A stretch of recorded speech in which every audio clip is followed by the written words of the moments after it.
Alright, hi everybody, this is Brooks Lindsay, once again, the founder of Debatepedia.org.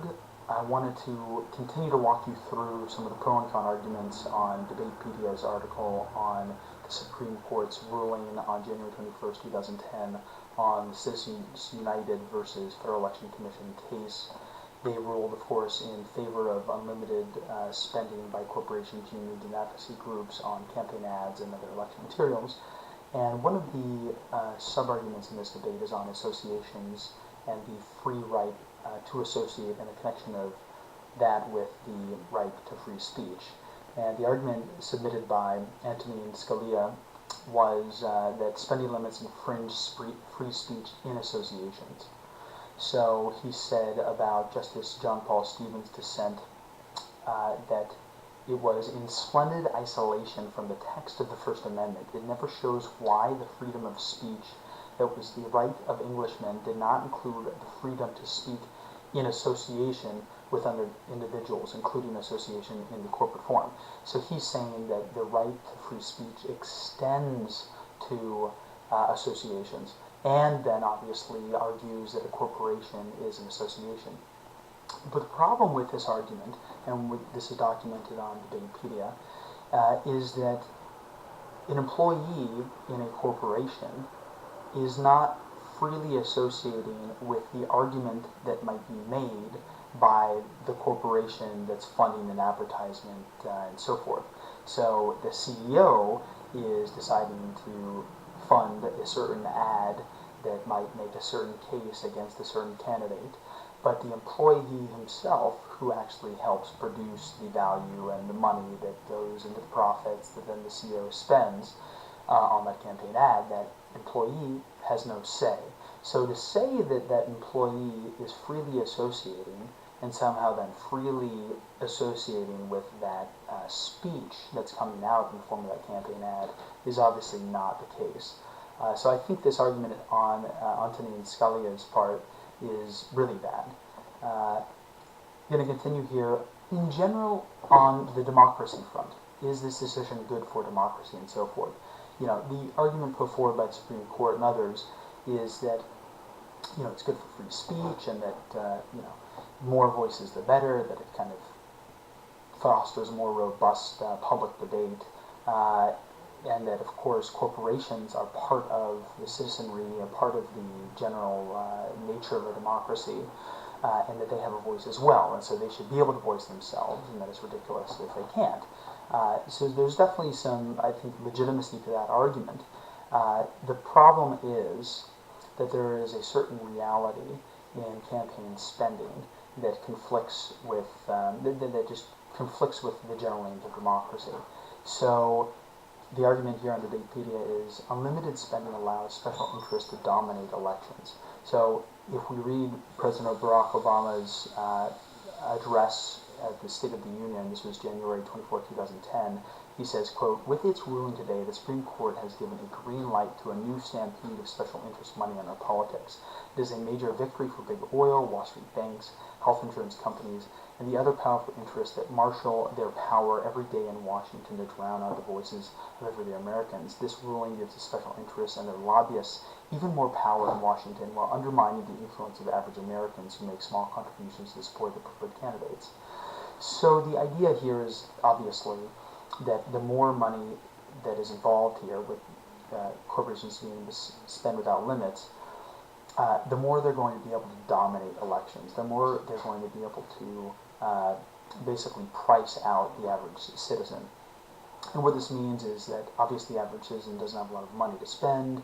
A corporation can come in with very large coffers and spend millions of dollars potentially attacking a certain candidate. Let's take an example here that I think is pretty important as far as intimidating candidates, the potential for corporations to intimidate candidates. You know, let's imagine that ExxonMobil wants to drill in a certain environmentally protected territory, and a certain candidate that is advocating protecting that territory. ExxonMobil can threaten essentially that candidate by saying, if you continue to advocate against our interests and in favor of this protected territory, we will spend $1 million, $2 million in direct attack ads on you. If, on the other hand, you decide to drop those, that position and favor us, we will spend $2 million in favor of you. I mean, this is a very realistic scenario. It happens all the time, essentially through PACs. So it's a form of kind of corruption and influence and intimidation of candidates already. But to allow corporations to spend with unlimited force directly on campaign ads will obviously exacerbate that problem. In general, one of the concerns with the Supreme Court ruling is that they seem to gloss over the issues regarding more money in elections. So they put up some defenses, like they say, shareholders will limit corporate spending on elections. That means that shareholders might raise a hissy fit if the CEOs are throwing a bunch of money, more money than they already are, into campaigns. That is some legitimacy to that. There's probably a constraint there. They also say corporate election spending is limited by transparency laws. So obviously, a corporation would have to reveal that they're giving X amount of money into a certain campaign ad. So, there might be a certain shame factor, whatever it is, but that certainly will limit spending to some extent. And things like the Citizens United decision does not allow spending on campaigns, direct spending on campaigns, contributions to a candidate themselves. It only allows for spending on campaign ads.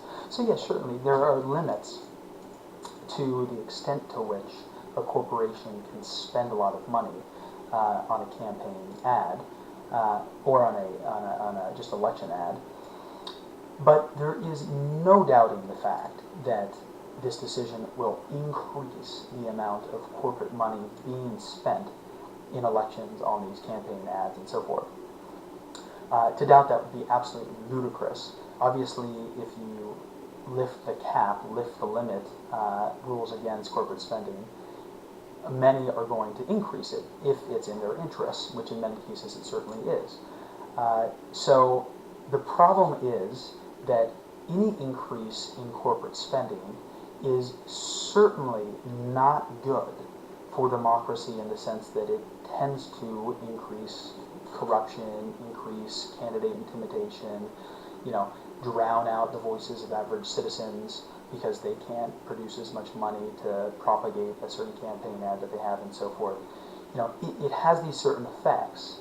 Certainly, there will be an increase of these effects. So it's illogical. It is just illogical in terms of the health of democracy for this ruling to go forward and to increase money in elections. It's not going to benefit democracy on this level. Certainly, you can advocate that on principle it is in favor of free speech, just on a constitutional level, even though I don't think that is the case. But as far as the on-the-ground impact it will have on democracy, I think it is decidedly negative. I'm going to move forward here I think I'll stick on the candidate intimidation topic really quickly. A certain effect that is important to realize is that a lot of these candidates will probably have to focus more on fundraising as a result of this ruling. Or let's just say that incumbents will have to focus a lot more on fundraising as a result of this ruling, particularly because there is a significant threat that they'll be dethroned, or a greater threat now that they'll be dethroned by some upstart candidate that is able to generate a significant amount of corporate sponsorship for their campaign. So you'll have more elected leaders, that will be spending more time fundraising instead of legislating. Potential problem. I think there are counter-arguments against this. Like, obviously, there's no reason why an incumbent can't potentially get a significant corporate sponsor as well, or some corporation that's on their side that's advocating for them as well, or launching campaign ads against their opponent. So I'm not sure that how much this one really holds up. And there's the potential that actually